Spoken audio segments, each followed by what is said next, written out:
Good evening. Welcome to Slay Security Plus, wherever you are and whatever time it is you have joined us. It's about 7 p.m. there on the eastern part of the United States of America. I don't know what time it is for you, but my name is Jesse J, aka the Cosmic Cowboy. I'm joined tonight by DJ B-Sec. What's going on, DJ B-Sec? What's up? We're hanging. Gonna answer some questions. We're gonna do some review. Everybody thought it was just gonna be Domain 5 tonight. We're doing some Domain 2, Domain 3, Domain 4 review, and then we're gonna slam it in with some Domain 5, some GRC stuff. So it'll be fun. Who's in chat tonight? I see the Haircut Fish, Austin LeBlanc, Mizero1, Space Tacos. Good evening and welcome. And hey, if this is your first time joining us for Slay Security Plus, let us know in chat so we can say what's up and maybe play a sound effect or two. What we do here is we help you study for your Security Plus using awesome practice questions. Professor Messer typically is what we've been using. We really, really like his stuff. It's good. I'm not sponsored by him. Paid the $50, got the bundle. You should too. And we do it in a fun way so you can pass the first time. Hopefully maybe build some mentorship along the way. Come for the Security Plus, stay for the mentorship, stay for the fun. We like to have fun here. Sorry you missed last week, Agent 57. Don't worry. We're here. We're here again on Thursday night. First time here, Sec Plus certified, looking to brush back up. Awesome. Yeah, we're doing everything 701. We've been doing 701 really since it came out. I switched over almost immediately. I thought it would just be better to get everybody on that page. Uh-oh, got scared of your voice? I was making notes and I got scared of your voice. That's not good. I probably came in hot. This mic is hot, but we're not peaking. So let me know if it's cracking on your end. Agent 57 says, hey, DJ B-Sec, you rocked on jaw jacking today. For those of you that don't know or maybe not in the community, DJ B-Sec, what does he mean by jaw jacking? What's all that making reference to? If you don't know, now you know. An everyday affair after the Daily Cyber Brief every morning at 7 a.m. Eastern Time. No, 8 a.m. Eastern Time, 7 a.m. Central Time. Now we're all over the place. See, we're all over. Let's do this. Let's just say it's 8 a.m. Eastern Time on the Daily Cyber Brief with Jerry Ozier over on Jerry's channel. Yeah, Once I'm we going go through for an hour or so. We go through all of the daily news, and then after that, we do what's called jaw jacking, and we go through any questions that you have, whether or not the question's about how the weather is or something related to cyber. It doesn't matter. Beautiful. Love it. I'm going to drop in Jerry's link. Speaking of Dr. Jerry Ozier and the fine folks at Simply Cyber, Slay Security Plus is sponsored by Simply Cyber. We'd like to thank them for their contributions, both financial, gear-wise, and everything that they have done to keep this going. Let's pay some bills if you guys are cool with that, and then let's get right. Are you feeling lost in the vast world of cybersecurity, overwhelmed by technical jargon and confusing career paths? You're not alone. That's why I built Simply Cyber. Hi, I'm Dr. Gerald Ozier. Come join Simply Cyber, your supportive and inclusive community for navigating the exciting world of cyber. There's so much to take advantage of. Master the skills you need with Simply Cyber Academy, offering in-depth courses aligned with the GRC analyst role. Never feel isolated. Connect with fellow cyber enthusiasts and professionals in our thriving Discord server. Ask questions, get feedback, share your journey. Check out the Simply Cyber YouTube channel, delivering insightful interviews. What are your thoughts around, web app pen testing as entry level? And I included bug bounty here because that's very accessible to everybody. Practical skill demos and daily cyber threat briefs, all hosted by industry experts. There's so much more to discover. Are you ready to join the community and empower your future? Visit simplycyber.io/socials for all the links and start your cyber adventure today. Whoa. Wow. Wow. That was almost such a smooth transition, too. Did you guys realize that? That was smooth. I feel like I'm in an moonshine. That looks like you're drinking moonshine. Don't tell me it's water because it's moonshine. Look, it's even in like a. It's in a mason. It's like in a mason jar too. It is. It's an atlas. They resist the law. That's why I get these. No, I'm kidding. They're in the back of his old 30. Comp ain't never gonna catch me. Eric Taylor's so confused, but that's not surprising. Welcome, Eric Taylor. Welcome to the party, pal. You're live on Slay Security Plus with DJ B-Sec and I. Let's jump right into some questions. Talked about our sponsors tonight. Straightforward. We're just gonna get right into the practice questions. We are starting with Domain 2 review. So if you've been joining us, we've kind of been going from Domain 1 of the Security Plus 701 exam, and we're now at Domain 5. Well, we switched Domain 4 because I'm all about GRC, studying and preparing for it. I've been working my resume towards this really enjoying the journey, studying management and looking at things from a business perspective, a risk management perspective. It's been very eye-opening on kind of where I fit in cybersecurity and how much fun that field is. I know it's a lot of clipboards and some people it's probably not that fun, but I love it, man. It's a blast. That management leadership B stuff is fun. What do you think, B-Sec? I think that's my daily job. Your daily job? You're like, I'm over it. I'm ready to retire. Are you ready to be back behind a keyboard, like clacking away? No, I'm ready to retire completely. Like just sitting in the front yard on the porch, drinking with a cane, telling people to get off my lawn. I'm way up. Eric Taylor, I think that is something Jesse has to do on his side. I'm way up over here. Let me boop you up a little bit. Boop boop. Is that better, everybody? Let us know in chat. Let's see. I don't. I will say, I know that I kind of shout out the microphone for sure. I know Dr. Jerry does too. You're just. Is this better? That's way better. Yes, that's coming. That's nice. I know what it was. We can hear your smooth, sweet voice. What was it? I had to restart earlier. So, although I thought I'm in meetings all day long and I don't have to have it up all the way, but apparently when I stream, it's got to be cranked all the way up. Well, it sounds crisp and clear. Here we go. Hey, Simone D, what's going on? I see your hand waving. Let's get right into these questions. Domain 2. Which of these threat actors would most likely to attack systems for direct financial gain? A, organized crime, B, hacktivist, C, nation state, or D, shadow IT. If this is your first time on Slay Security Plus, we don't put any answers in the chat. We do this to avoid any kind of imposter syndrome or lemming syndrome where if they chose A, I'll choose A because everybody else chose A. That's not how we roll here. Think for yourself, but nobody knows what's going on. This is completely anonymous. I can't see who's voting what. So go join us at vvox.app, and our ID tonight is 171-304-517, or you can scan the QR code on your screen with your device, and it will take you right to this exam. If the red light comes on, you upped it too much. And if they're followed by blue lights right next to each other, as we know, cherries and blueberries, then you turned it up way too much. I'm just a good old boy. Boom, boom, never meaning no harm. Little Waylon Jennings. Man, I see two answers on here. I got a feeling one of them is pick the best answer. All right. When we're taking the CompTIA Security Plus exam, this is a great example of this before we get too far, especially for those of you that are studying for it now or maybe are looking to take it in the future. When we see things like most right here, that most is indicative that there's probably a mid and a most, right? CompTIA does do partial credit on some of their questions. And you can tell the ones they do partial credit on typically by, it'll say most or best or give more options like pick 2 answers, right? Those are typically going to be partially weighted questions. So if you miss it, you might actually get partial credit if you were close, which a lot of people don't realize that. And so either they'll bail on a question or just completely spaz on it and freak out. Answer it to the best of your ability, every single question, because there is a chance you'll get partial credit just by giving it your best shot. CompTIA has a scale, right? It's not quite as black and white as we might think it is. It's supposed to be like a flowing scale to judge difficulty on the question against the tester. So something to think about when you're taking these questions. Let's look at the ones that it's not. Well, we know that a hacktivist doesn't really care about financial gain, right? They're like, F it to money. Damn the man, F money, I burn it, I burn your money. I'm here for the cause. I'm here for the animals, man. I'm here for the trees and the people that like to say, please. That's what I'm here for, right? Well, probably not going to be them. Then we look at shadow IT. Well, why isn't shadow IT an option? Well, shadow IT typically isn't in it for direct financial gain.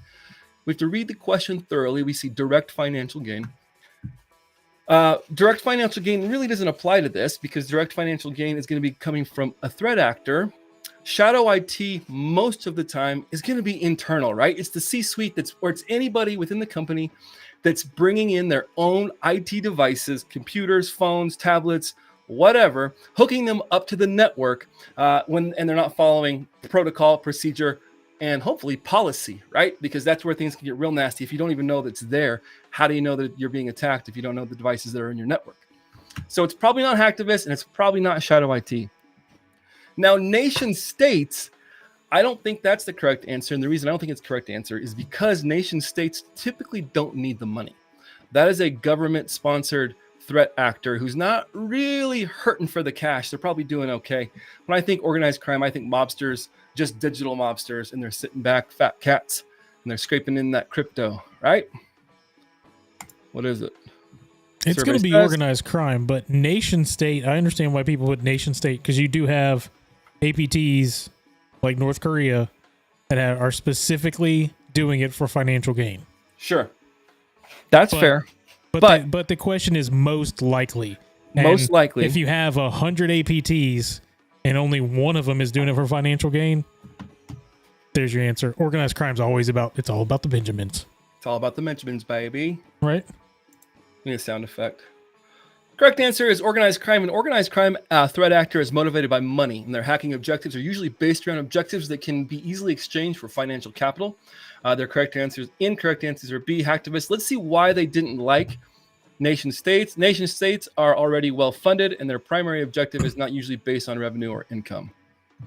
But yep, just like haircut fish. Can't say it. Straight cash, homie. Oh, that came up right as you said that. Let's go. Next question, folks. Let's go. Looking good. Looking good. A company's website has been compromised and the website content has been replaced with a political message. Which of the following threat actors would most likely be the culprit? An insider, organized crime, shadow IT, or hacktivist? And if you knew the last one, then you should be able to answer this one. I'm all about the piniums. I love that. Let's go, Weird Al.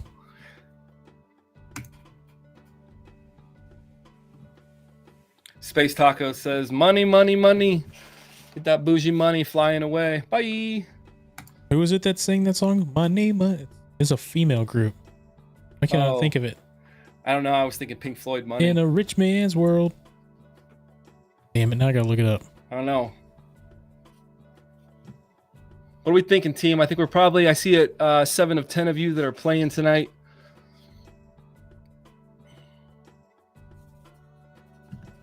Straight cash, homie.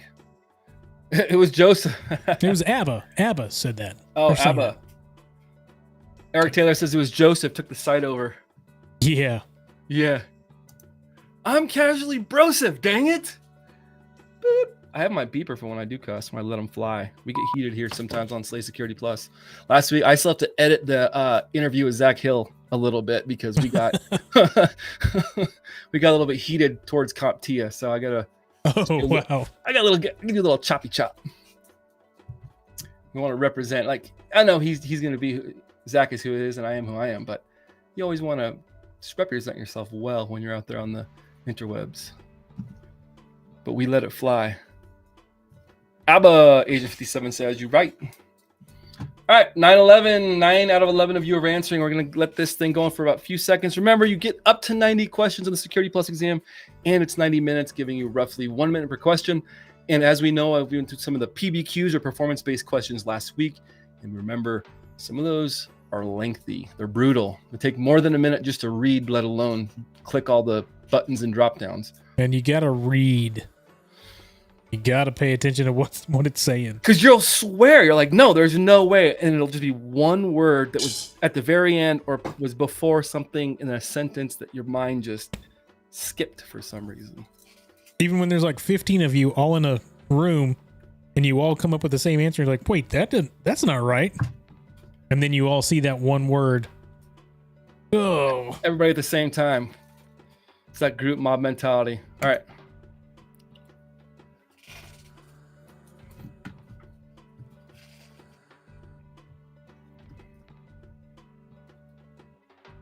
Ooh, let's see what Vivox says. Hacktivist, 100% of you.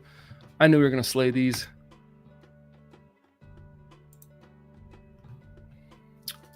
A user in the accounting department has received a text message from the CEO. Ooh, the message requests payment by crypto for a recently purchased tablet.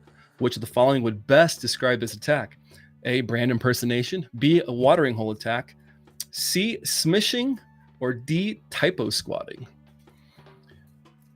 A user in the accounting department has received a text message. Could be keywords to our answers down there.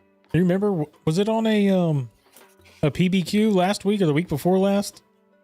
And it had something about almost something like this, and it had not the right answer. Oh yeah, it was like Yeah. we're talking about a previous question. So if you're just joining us, this is just DJ B second. I kind of rapping while you all answer this question.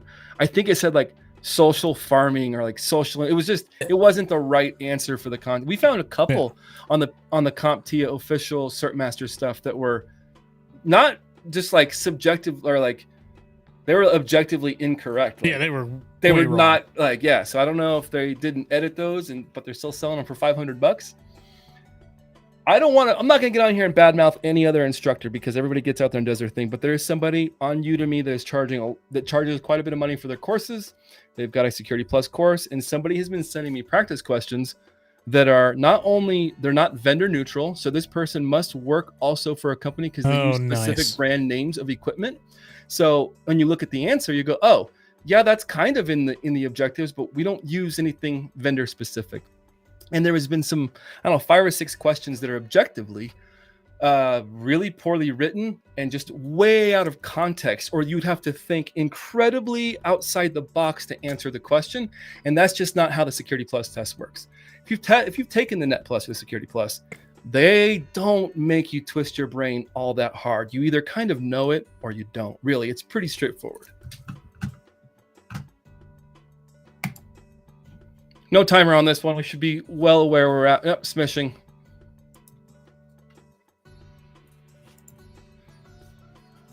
Eric Taylor, if you're still in chat, how's work? You got anything popping off? BSEC, how's work going? Work is crazy. So today, myself and my counterpart, we built a new cluster, a new SQL Server cluster to set stuff up for always on availability. It's always something, man. It's always something. We're replacing old servers and putting new ones in. So we actually had to build a brand new AD and then build out 2 SQL servers with failover clustering in there. A lot of work. But we did it. We did that. We built 3 servers with failover clustering and databases and the application and got it all set up in about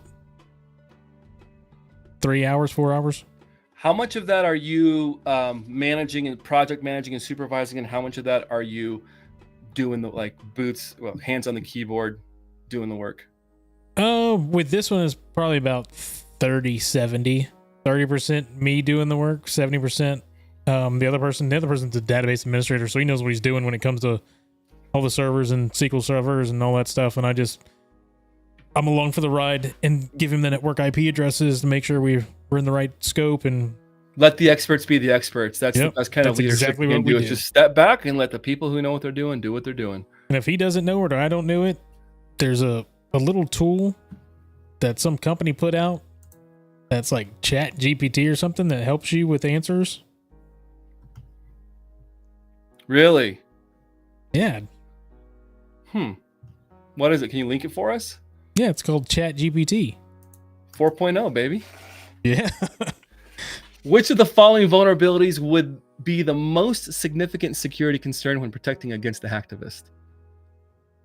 A, data center access with only one-factor authentication. Remember, we're protecting against the hacktivist here.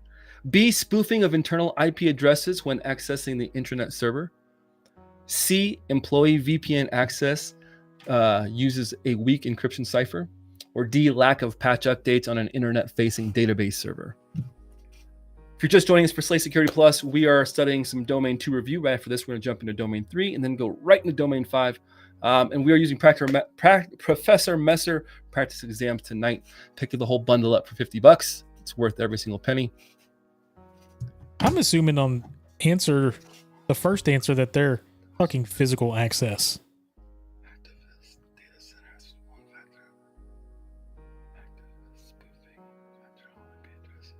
Data center access with only one authentication factor. I would assume that's what it is. I don't know. Lack of patch updates on an internet-facing database server. Internet-facing database server. Hacktivists aren't known for like data exfiltration, are they? I mean, they're more known for no, they're for defacing and stuff, like yeah. Employee VPN access uses weak employees. Typically, the hacktivist isn't working. I mean, Now no, it doesn't and satisfy the answer the on here is question. really easy.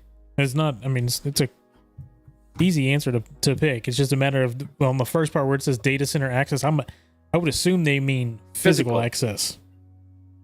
And so. All right, let's go.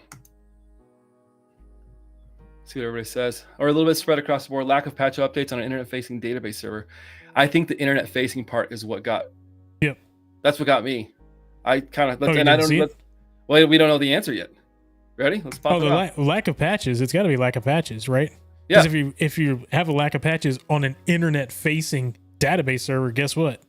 That means you're not up to date, and more than likely you've got some weakness in there that they can get a hold of and get into, like a WordPress, database that you're able to get into and just deface the front of it. That was definitely I had a case of confirmation bias on that one, big time. Let's go with, we just went domain 3 or domain 2. Let's hop into domain 3 updated. Does this one look good? Actually, let's go back. Domain 3 updated 333. Oh, there you go, Chris Whitlock. Here you go. You gotta patch it. I can almost do it. Not really.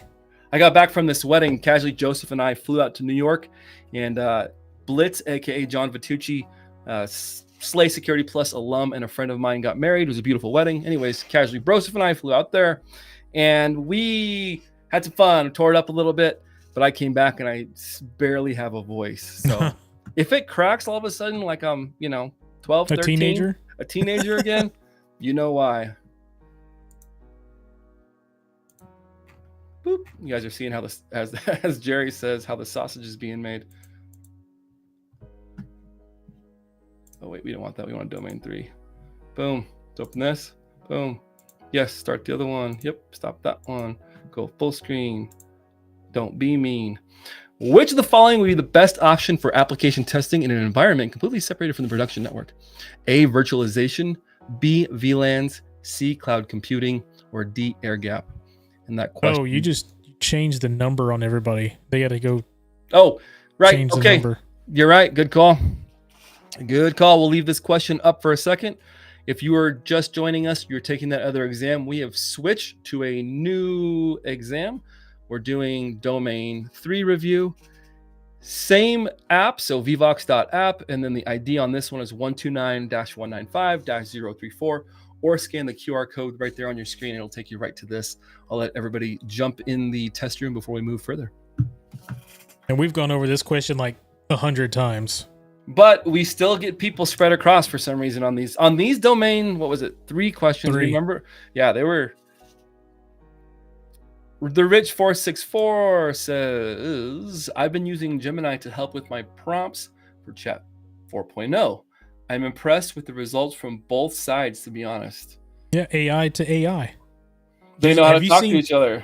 Have you seen them talk to each other? Where they set up the stuff to talk to each other and they have a straight up conversation. I can't remember if it was Gemini to Gemini or Gemini to 4.0 or 4.0 to itself. Well, it's pretty funny.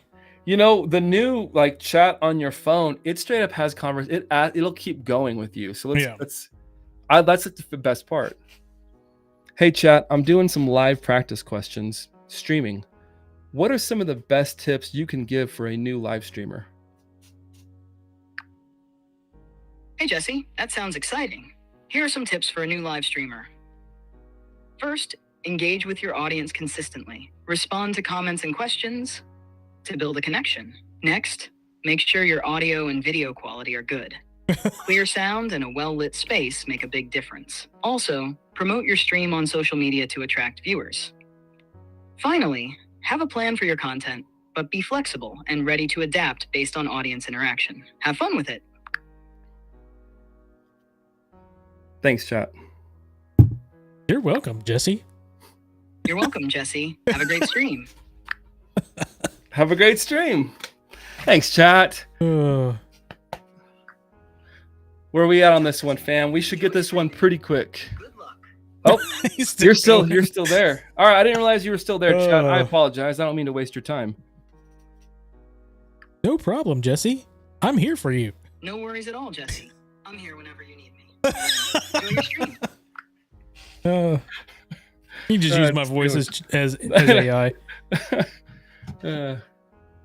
Alexa.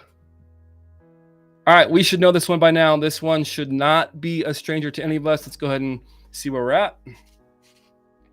Nope, we're all over the place again. Let's walk through this one. Which of the following would be the best option for application testing in an environment completely separated from the production network? Completely separated from the production network. Let's talk about BSEC. Do you want to run through? We've done this a few times. Run through the ones and why they're not. So we got virtualization.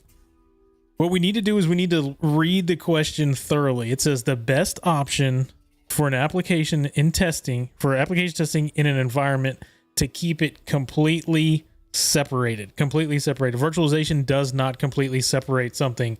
You can virtualize something and put it on different networks, but they're still within the same virtualization. So there's within the same hardware that virtualization. So that one box can have a whole bunch of machines on it. So that's not separate. Cloud computing does not mean that it's separate. Cloud computing just means that it's in the cloud, and it's the same. Cloud computing and virtualization are pretty much the same thing. Give or take, when I think of cloud computing, I just think of I'm using the internet to access a computer that's in a big data center somewhere.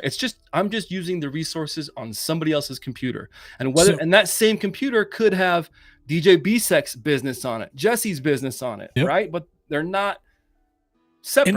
The same thing with that is when you virtualize, say, virtualization in a data center, that's basically what you're talking about. Virtualization in a data center is your own cloud, right? That's your own cloud, your own environment. When it comes to cloud computing, that just means that you aren't the one that is dealing with the physical hardware. That's all it is. So the physical hardware is there. You can put a whole bunch of computers on there. It's still within the same environment. Air gap is what we talk about when we usually are talking about ICS machines and making sure that they are not touching. So we have the industrial control systems on one side and the IoT or the IT on the other side, and they don't touch each other because you don't want industrial controls being on the same network or any type of connection to IT. There needs to be an air gap, meaning that they cannot see, they cannot touch. There's no way that this computer can talk to this computer in any way, shape, or form. It's like, unless you're talking quantum particles moving across the air, it's physically impossible for them to communicate. Yeah. And you can be air gapped from a single network, and then you can be air gapped completely just from the World Wide Web. Air gap it's really in context of what you're trying to do. Air gap just means completely separate. So when you see anything that's supposed to be completely isolated, unless it says from magnetic waves or something, and there's a question, an answer of like Faraday cage or EMP or something, air gap is probably going to be your answer. That's still, even if I have a Faraday cage, yeah, it can still be on the same machine. All that protects you from is electromagnetic. So when you see that complete separation or isolation, whether that's on a production network, testing network, or however it's worded, but we look for that completely separate or complete isolation somewhere in there, and you're going to see air gap until they change the verbiage on that. Broke Hacker has asked, does that mean VMs don't work? Not sure what you mean by they don't work. VMs work wonderfully. They're just, you can't have them on the same network. He might mean that VMs, are you asking, do VMs not work to like stay secure? Like, can I not hack on my Linux box and it affect my home network? That's not what we're saying. The question is, if that's what you're saying, the question is asking, in this scenario, how do we completely separate it from the network? And virtualizing it would not completely separate it, because think of it this way. I've got my server, my computer over here. It's a server. On this server, I have running, it's a hypervisor. So its only job is to run operating systems. It's like Inception. So it does Windows, it does Ubuntu. I have got an Apache server on here, web server, right? Doesn't matter, everything. They're all virtualized. They're just being spun up on a hypervisor, right? Or like, let's say my home computer, the way you spin up Kali Linux when you want to do some elite hacking, you're spinning that up on a hypervisor. Your operating system is Windows. It's still using the same hard drive. It's still using the same Wi-Fi cable and power and all of that. So because it's there, it's still not completely separate from your network. Yeah, same thing with VLAN. When you go build out that, it still is pointing to your C drive or your D drive on that hard drive, on that machine. Right. So he said you can still get Stuxnet. So Yes. Stuxneted happened because it was a physical USB drive had to go into that building. It's either by accident, they think somebody could have picked it off the parking lot, it was given to them, or there was an insider. Somebody had to bring it in. So it wasn't, yeah. And honestly, that could have been stopped as well if they would have had the correct security protocols in place to where it doesn't allow you to removable media. turn or plug in removable media and have it run. So live and learn. Dun, dun, dun, dun. A business manager is documenting a set of steps for processing orders if the primary internet connection fails.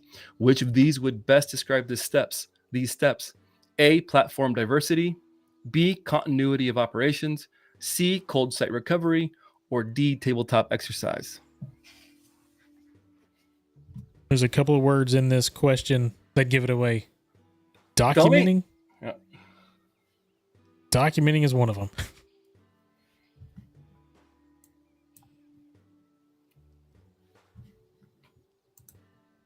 Mizro says, kind of like quarantining a machine, you are separating that machine from anything else than what it needs. Yeah, kind of.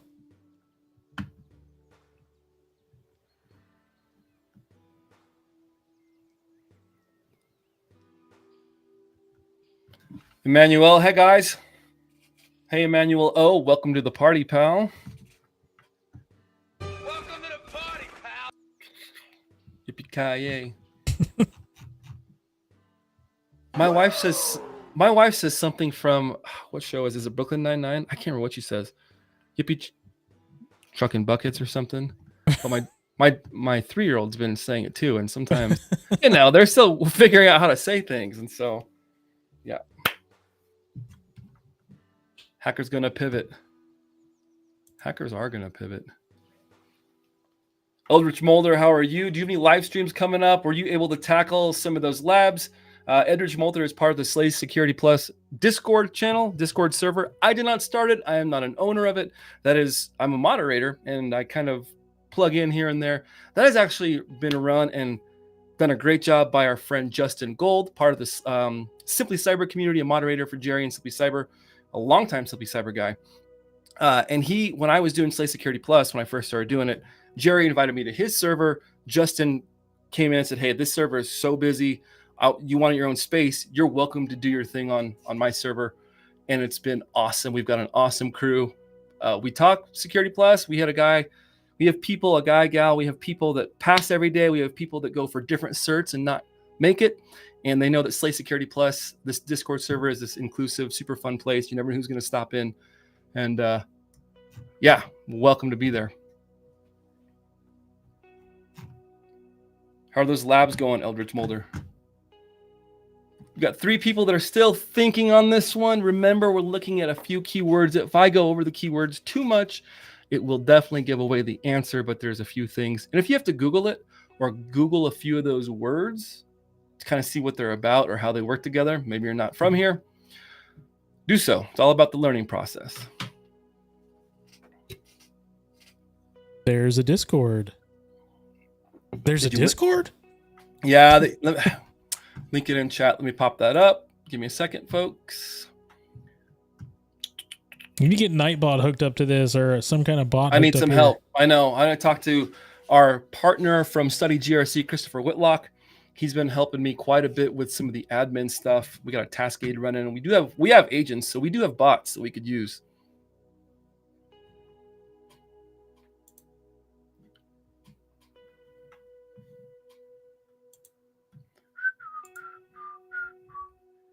Dropping in chat. Copy. Did it copy? Copied. Closing. Oh, yep. Or go see us at slaysec.plus. That's brand new. We dropped that last week. Forgot to talk about that today. Sort of like a link tree, and that'll send you to the Discord, the LinkedIn, and then the YouTube.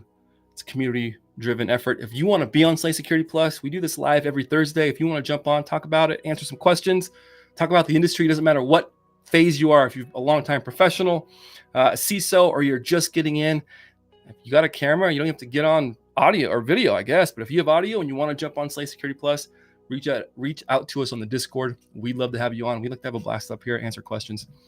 All right, I've been yapping long enough. Let's roll. Yes, that's what I'm talking about. Continuity of operations. I believe that is the correct answer. It is the correct answer. What are the key words? Documenting, steps, processing. Yep. Right. Remember, continuity of operations. What does this company do? Well, they sell things, it looks like. He's got to be able to process orders if the internet connection fails. And so to keep those operations, that's their day-to-day. And so to continue those operations, they need to have some kind of plan. It's usually called BCP. It's usually BCP and DR. Business continuity plan, disaster recovery. Boom. Can you jump on while you're at work? Can you jump on Slay Security Plus? You all can jump on Slay Security Plus whenever you want. Heck yeah. As long as your boss is cool with it. All right, we're going to close this. So I know jumping around, but I really wanted to get some review in. Didn't have time to put these all into one. But we are going to close this, and we're going to go right into some Domain 5, which is fun. It's a little more management. We're just going to start with 5.1. I have not answered these or gone through them other than to build this out. So I'm not 100% sure on these answers, but I'm excited. Let's rock. Domain 5 is where penetration testing moved in Security Plus 2, which is cool. They put penetration testing with GRC, interestingly enough. Yeah, that makes sense. Makes sense. Audits, you got to test the controls. It does make sense. Yep. I always think of auditing as like paper pen testing. Well, LFG, GRC.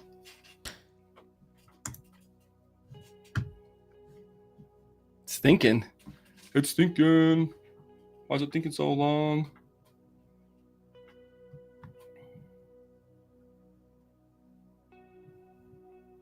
Quick Space question. Tacos Can over I here. use Go for it. what? Oh, what are you gonna say? I was gonna say Space Tacos over here like a cheerleader. GRC. She's been, you know what? She's unlike some of us, and I'll say maybe myself included, because I'm not necessarily late to the party. I did get into GRC a year ago, and then I was like that meme where the blue dress and the red dress girls walking by. I was like, GRC, this is like, I like auditing, I like paperwork, I like compliance. And then red teaming walked by, and I was like, whoa, what? Did you guys see that? So to answer your question for the 601, yes, this should use these studies for the 601. You should be fine. However, I would not recommend using the 601 questions to prepare for the 701 unless you're really gung-ho and you can kind of decipher what's going on. People have passed. It's not quite like the difference between 601 and 501, which were unusable study materials. You couldn't transfer them. Yeah, and if you're going to take it, I think you'd be fine. We cover the same stuff, but we also cover all of the 701. It's worded very similarly. But why would you take the 601? Why not just take the 701? Sometimes, like if your company paid for it, you've already bought the voucher, and you're like, "Well, I bought it, but I haven't used it yet," and they're getting ready to roll that one out. A company is formalizing the design and deployment process used by their application programmers, which the following policies would apply: A, business continuity; B, acceptable use policy; C, incident response; or D, development life cycle. This pure lightning here, Grease, this lightning in a glass is getting to me, I think. There is there's one word in here that gives it away. Mm-hmm. You're welcome. Amigos 182, Agent 57, my voucher can be used on both 601 and 701. I highly recommend you take the 701. Not that the hiring manager is not going to see it. This would be for your own benefit, mainly just because the resources are getting better and better. And I found the 701 study materials and the 701 as a test thus far is just, it's better. It's way better explained. It covers cybersecurity from much more, I don't want to say broadly or even, it's just better, in my opinion. Some schools refuse, Mizero says, some schools refuse to pay for the 701 until the date runs out. Lame. That's not cool, but they gotta save money, I guess. For what? Books. Space Tacos, if we were playing, I can name that answer in one note, I would win because I said one word, not two. I only need one word that gives it away. It's funny. Am I drinking hooch? No, we're joking. This is just water. No, I didn't do anything tonight. It's Thursday, which sometimes I'll have a couple after Slay Security Plus. I drank and streamed like last year a couple times, and it just was not fun. Because I'm reading and I have to remember, like, kind of know what I'm doing when I'm talking about this stuff. Ooh, I had a couple train wreck streams, and after that, I was like, I will never do that again. No, it's Moonshine Monday. Yeah, Moonshine Monday. I'll play Magic the Gathering and Moonshine Monday. Magic the Gathering on Moonshine Monday. The triple M's. 10-11 of you that are playing have answered this question. A company is formalizing the design and deployment process used by their application programmers. Which of the following policies would apply? You see the answers? Let's pop it off. Let's see what happens. Development lifecycle. Yes, we're on the same we're on the same place. Acceptable use policy. I could see maybe you saw the word process used by their application process programmers, and that may have led whoever chose that to think AUP or acceptable use policy. But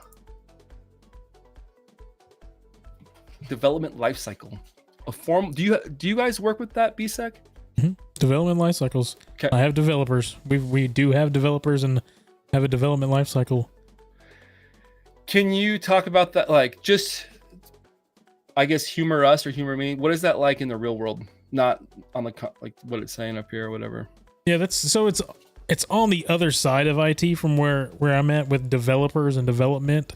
But the life cycle in itself is how you get from point A to point B coding. So you go ahead and you build the code out. You're going to test the code. You're going to put it in the pipeline. You're going to push the code out. It's going to go over to Q&A for those tests. And once those Q&A passes, then it hits the other pipeline.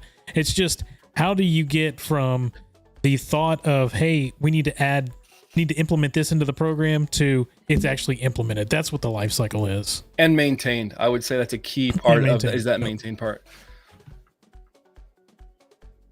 Management's fun.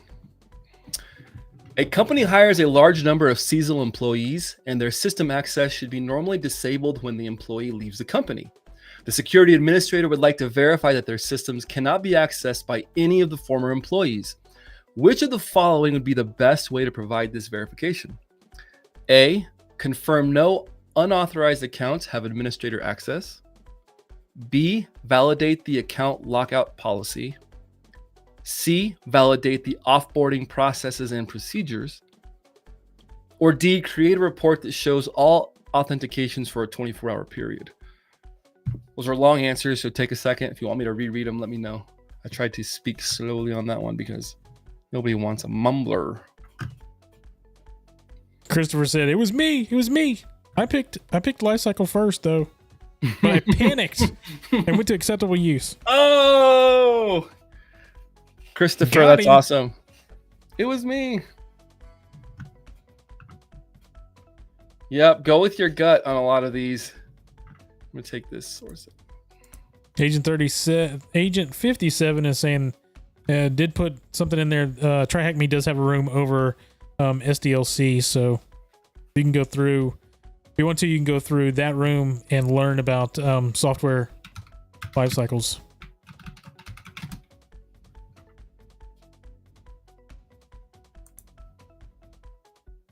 The link did not work. Misty Eye saying the link to Discord did not work. I wonder. Okay. Here, I'll put the link in because the link worked for me. And then I'm dropping another link. This is for the TryHackMe room that we just. Oh, somebody else did it. Never mind. Well, I won't. There's no need to. Agent 57, thanks for dropping that link.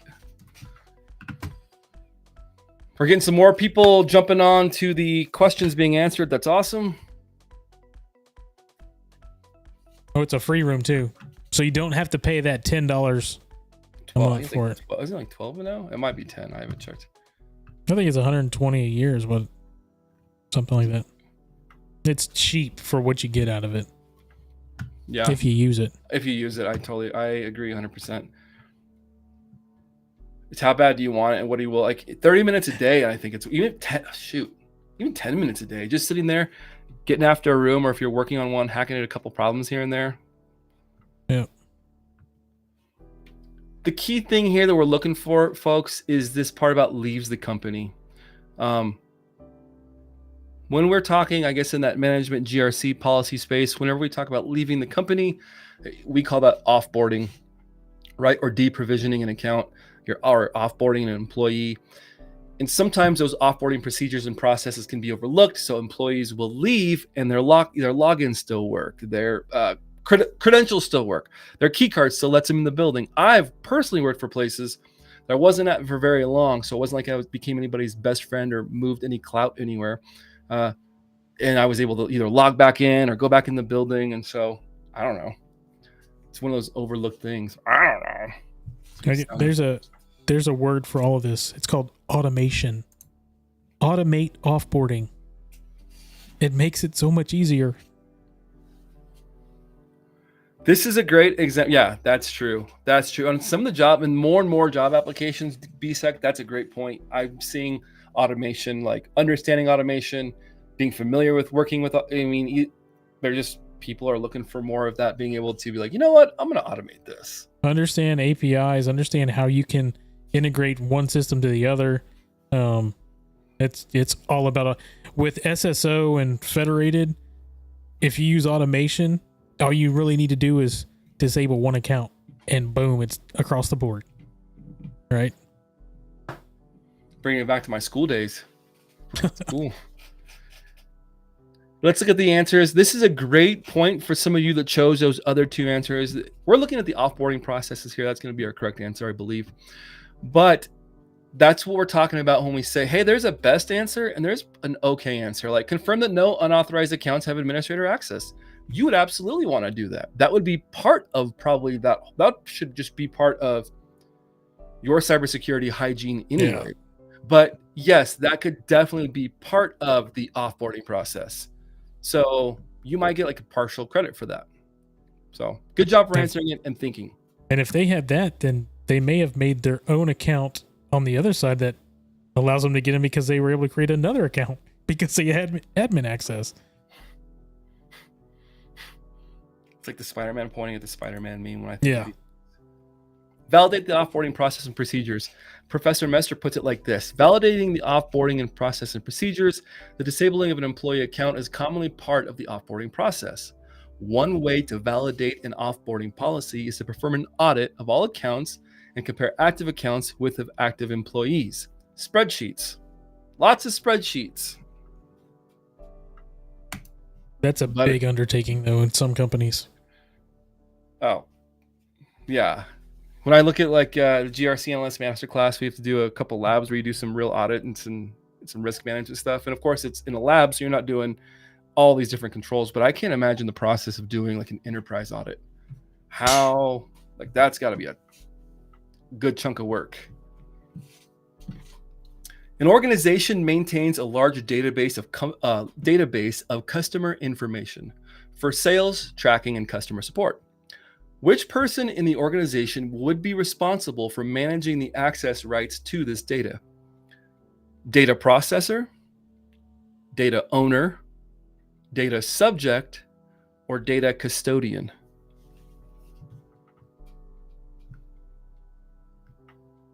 I got a feeling a lot of people are going to get this one right. Just by the way that the answers are put out there. But I wonder if they understand or know what each one of these is. Which is why we're doing it. We're coming in hot, kind of coming in cold, because then next week we're going to incorporate Professor Messer's notes. And because I'm studying a lot of this on my own, we're going to do some more actual teaching. So we're going to see where we are. Remember, you don't know what to study if you don't know. So we're going to see where we are in this domain. And then we're going to actually not just go through the questions next week. We're going to talk about some of the subjects. We're going to teach on it. And then when we go back for review, well, then we'll know what we're talking about.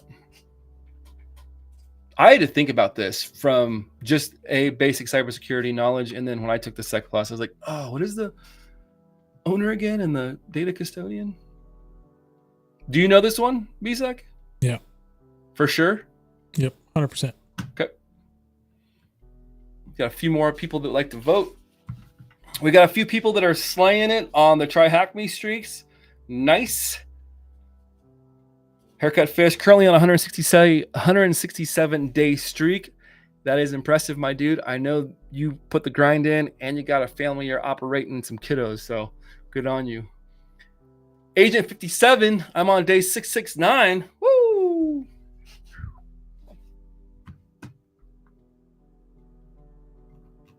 I'll give my answer right before it comes up, and we'll see if I'm right. Okay. We got a few people that are still thinking on this one. Marcelo1231, the dynamic duo, back at it again. Let's go. Casually Joseph, we missed you tonight, brother. The three amigos, when it's all three of us, and it's a dynamic duo when it's us two. Casually Joseph is doing a bunch of upscaling, life upgrades, school, life upgrades. He's being upgraded, so that boy is taking. He's getting a haircut. He's getting a haircut. He's getting relaxed.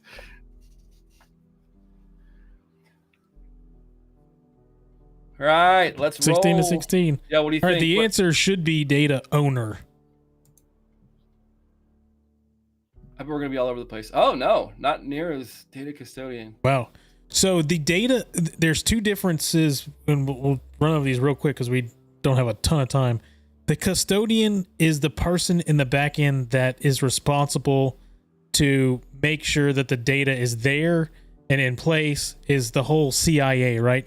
The data owner actually owns the data rights. They own. So if I'm the IT person and Jesse is the person in accounting, he owns, that's all of his data. He owns the data in accounting. I don't own the data. I'm in IT. I'm just here to help facilitate the data and make sure that he can get to it back and forth. As the manager of the accounting group, he is the one that decides who actually has access to that. So yes, me as BSEC, I might be the one in the background that actually clicks and says, Space Tacos gets access to it. But it ultimately comes down to Jesse saying, yes, she's allowed to have that, or no, she's not. Boom, let's go. That's quick and dirty. Ed Williams, while we get to the answer, I'm going to pop the answer up and then read this from chat. Data custodian. I just finished the FR Secure CISP mentorship. This one was definitely embedded in my head, and I can't get it out. Owner. Well, Professor Messer says data custodian. Let's make sure that there is not an instructor error here. This is where this is what I was wondering how it was going to come across, because like I said, the custodian themselves, I as the IT administrator, I have the rights to set up the access, correct? You as the manager, you are the owner of the data. You are the one that decides who has access. I don't decide who has access as the custodian. I don't get to go, hey, Space Tacos gets it and Agent 57 gets it, and it's your data. It's not mine. You're the owner. So I disagree with this, the way that it's put through here, because it should actually, the data owner is the person that actually owns the data versus the custodian. We'll go to the source. Same question, right? Yes, it is. A data custodian manages access rights and sets the security controls. The data. Incorrect answers. Data processor. The data processor manages the operational use of the data, but not the rights and the permissions. The data owner. The data owner is usually a higher level executive who makes business decisions regarding the data. So they are the ones that are making decisions on who actually has access. I physically have, like what it says on there, I would manage the rights, but I'm not the one that gives the rights to them. It's a tangled web.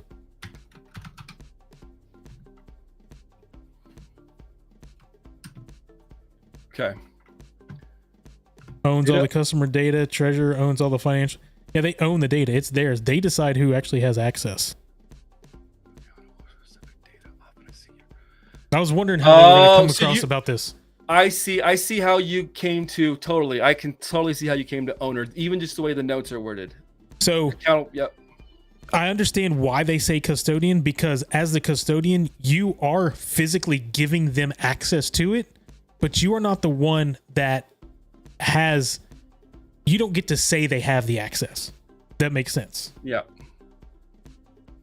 We are responsible, just like I said, we're responsible. The custodian's responsible for the CIA. They're responsible for making sure that it's available for somebody, but they're not the ones that are making sure or giving the access out to people. That may screw with everybody. So apparently, if you're taking the test, choose data custodian. Data custodian. Okay, yeah, that makes sense. I see. So the data owner wouldn't necessarily always. This question is asking who manages the access rights to this data. The correct answer is data custodian. However, the data owner could also have some say on who can act. They're the data owner. They're usually going to be like, I'm head of sales. I'm the VP of sales. I own all of that sales data. I'm the data owner of that sales. Right. If we read this question, if we go through, it says, who is responsible for quote unquote managing the access to the data? If we're going to say managing the access to the data, then yes, you're the one that manages to actually click on the button to say that Space Tacos actually has access to it. But if Space Tacos puts in a help desk ticket and says, hey, I need access to this, you don't just get to go, okay, you get access to it. You actually have to turn around and go, hey, Jesse, does she have the rights? Should I give her the rights to that? And then you say yes. Yes. And then I get to click the button. Click. Boop. That's how the process and the procedure is written. That's how it should be. But in this case, this is one of those test versus real life. Yep. And we're finding there's a few people in chat. I don't know if you're still here, that have taken the Security Plus already, and they actually already work in the industry. And I've heard a lot of people say it's not, the theory here doesn't always apply in the real world, but understand that Security Plus is going to be asking you for a correct answer from a list of answers they give you from a specific knowledge base. CompTIA Security Plus is not going to test you and expect you to know the answer to every single cybersecurity thing on the planet. The Vice President of Sales has asked the IT team to create daily backups of the data. The Vice President is an example of a data owner, a data controller, a data steward, or a data processor.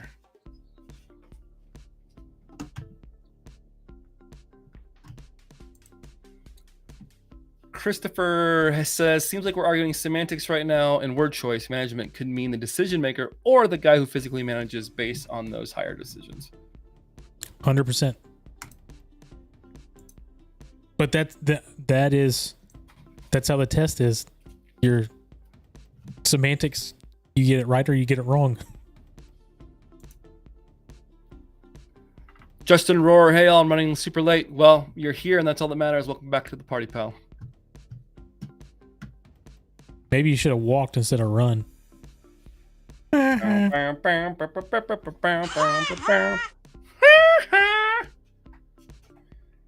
Significantly more annoying when the host does it. It's like when the host sings sometimes. If I was to sing, you guys do not want that. But you know what? Especially what are we watching right now? My daughter is on a Frozen kick, which is an old movie, but man, they like put us as the family members as the characters, so it's really funny. Well, you know, we just watched Toy Story 1, 2, 3, and we haven't done 4. No, we did 4. We did 4 too. We went through all of them. Favorite lines like, I'm a T-Rex. My arms are only so long. I forgot how dark 3 was. Yes. 3 is like it's like where Spider-Man, the OG Spider-Man, went wrong on 3. You're like, when it comes out, Tobey Maguire, right? Yeah. Comes out with like the eyeliner on, and his hair is like black, and he's got a comb over. Surprised they didn't give him a lip piercing too. Throwing some turn him into goth Spider-Man. 13 of 15 you have answered this. We're slowly wrapping up our tonight's session of Slay Security Plus. If you are just joining us, welcome. You're welcome to watch these questions on Team Replay. Not a ton of jaw-jacking tonight. We tried to keep it kind of just really question-oriented tonight. Sometimes we go off script, but tonight we try to keep it on the rails. We did review of Domain 2 and 3, which seems to still be the stickler. So we might go back to 3 next week a little bit. We are wrapping up. We are here every Thursday live at 7 p.m. Eastern Daylight Time. I am 99.9% always here, joined by DJ BSEC and Casually Joseph when he's not busy being a schooling, home buying, EDR watching, barricade cybering Haircut machine. having, Yeah. Chick-fil-A going. Chick-fil-A going, getting his paycheck, barricaded. No pun intended.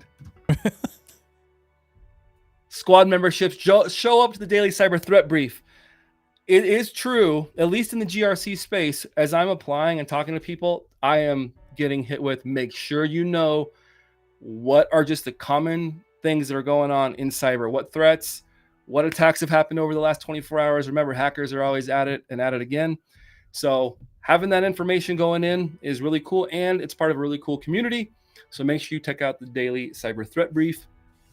Who knows who's, Zach Hill's been in chat. You're in chat. You're a moderator. Sometimes we'll see Neil in chat. Sometimes it's the anti-siphon crew. Kathy Chambers sometimes is in chat. Deb Wigley from the Black Hills community is in chat. Eric Taylor, a moderator, sponsor, and host, is sometimes in chat.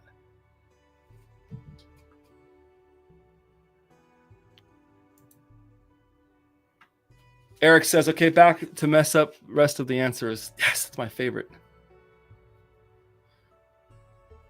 15 and 15 of you answered. Let's roll.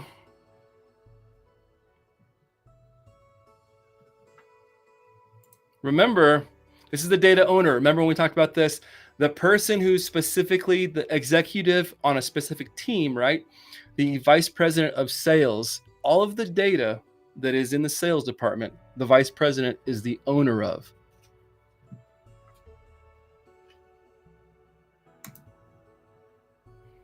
Got one more, and this is going to be our last Slay Security Plus question. I too love Jen Easterly, the guitar slaying, policy playing. Chica, I'm trying to choose my words carefully because sometimes you start rapping and you say things like, I did just rap that, didn't I? A company's human resources team maintains a list of all employees participating in the corporate savings plan. A third-party financial company uses this information to manage stock investments for the employees. Which of the following would best describe this financial company? Processor, an owner, a controller, or a custodian? Data is not in front, and I didn't do that on purpose. That's how the question was formatted.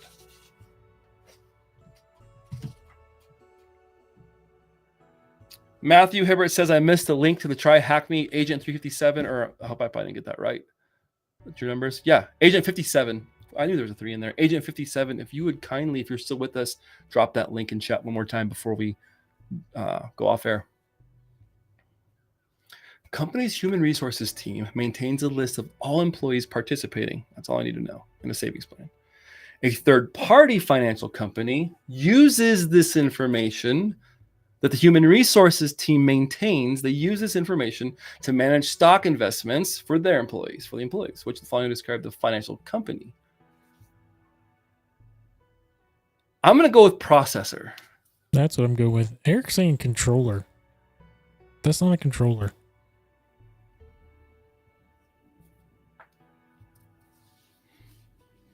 I like it when it gets heated in chat. I like when we argue a little bit.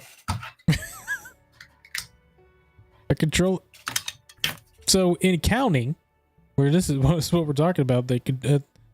They're not control. These people are not controlling what's going on. They're processing information across to set up the stocks. Let's see who's right. Got 14 out of 15. I just got the text. My beautiful family, they decided to close the door to give us a little bit of quiet testing space, and so they're probably roasting in there. Hopefully they cranked up the AC before going in. And here in Western Colorado, a lot of the homes have evaporative cooling, aka swamp coolers.